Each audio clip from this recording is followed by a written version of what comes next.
Assalamualaikum warahmatullahi wabarakatuh. Perkenalkan saya Satya Yasin dengan NIM 2267174 kelas informatika. Nah, di sini saya akan menjelaskan tentang proses ekuivalensi dari IMUF NFA ke NFA melalui sebuah contoh dari bahasa reguler, juga IMUF NFA ke DFA-nya.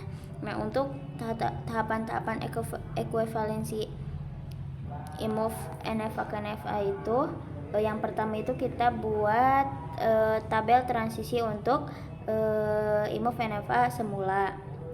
Yang kedua itu tentukan e-closure untuk setiap state, dan yang ketiga carilah fungsi transisi hasil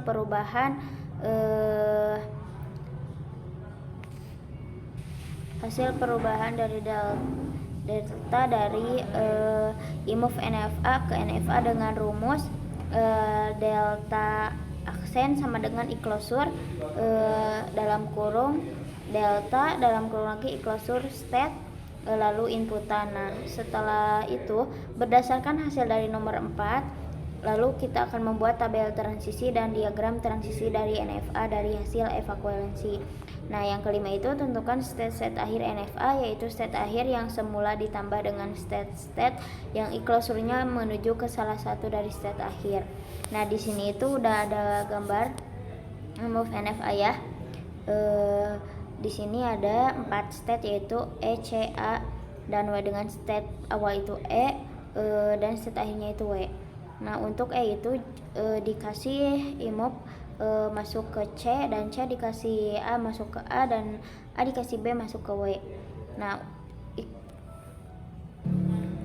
Nah, di sini kita akan lalu di sini itu ada tabel hasil inputannya. Di sini jika kita di E itu memasukkan A, itu gak ada ya, jadi state kosong. Lalu kita itu juga di E itu memasukkan B, sama juga.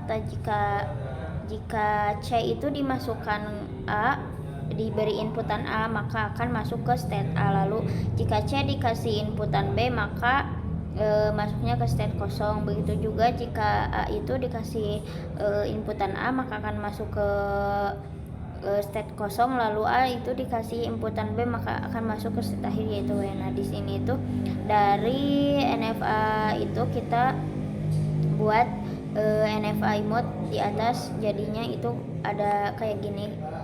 Jadi e-closure dari E itu sama dengan E dan C, dan e-closure C itu C, dan e-closure A itu dirinya sendiri karena gak ada state kosong yang masuk ke sana, jadi IMUF-nya dirinya sendiri, sama juga sama W. Nah, dari sana itu kita buat transisi baru setelah e-closure dengan rumus e-closure yang tadi ya, rumus yang tadi yang di atas.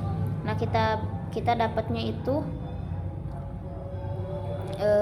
untuk state E-nya itu kita dapat A sama W, lalu state C-nya A sama W, dan state A itu dua-duanya kosong, lalu state W itu kosong.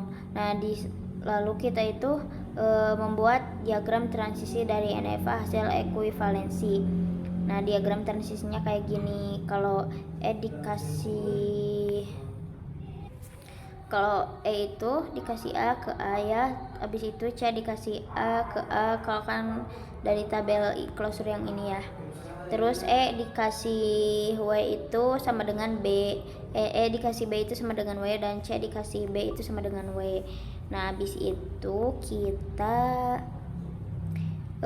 lalu tambahkan state akhir yang ada di NFA dengan memperhatikan e-closure yang tujuannya itu ke salah satu state akhir. Nah, di sini ya udah ada yang tadi ya, e-closure A sama dengan E dan C, e-closure C sama dengan C, e-closure AA, e-closure W itu sama dengan di sendiri, yaitu W. Nah, karena di sini tidak ada e-closure yang memuat W, maka state akhirnya akan tetap W. Jadi state akhirnya di W ya, karena gak ada e-closure yang memuat W. Lalu hasil ekuivalensi nya itu ini ya, yang awal, gambar yang awal, jadi ke ini, ke F tadi itu apa ya gambarnya, yang ini nih, diagram transisi dari NFA hasil ekuivalensi dari IMUF NFA. Jadi kayak gini. sama yang udah dijelasin di atas. Nah, habis itu kita itu hasil ekuivalensi DFA. Nah, NFA-nya kan kayak gitu, kayak ini nih. Habis itu ke DFA. Nah, di DFA-nya itu yang enggak ada.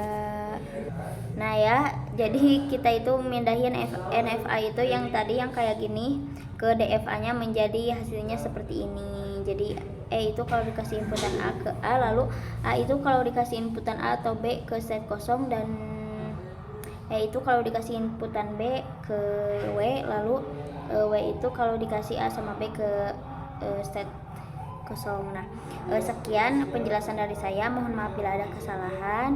Wassalamualaikum warahmatullahi wabarakatuh.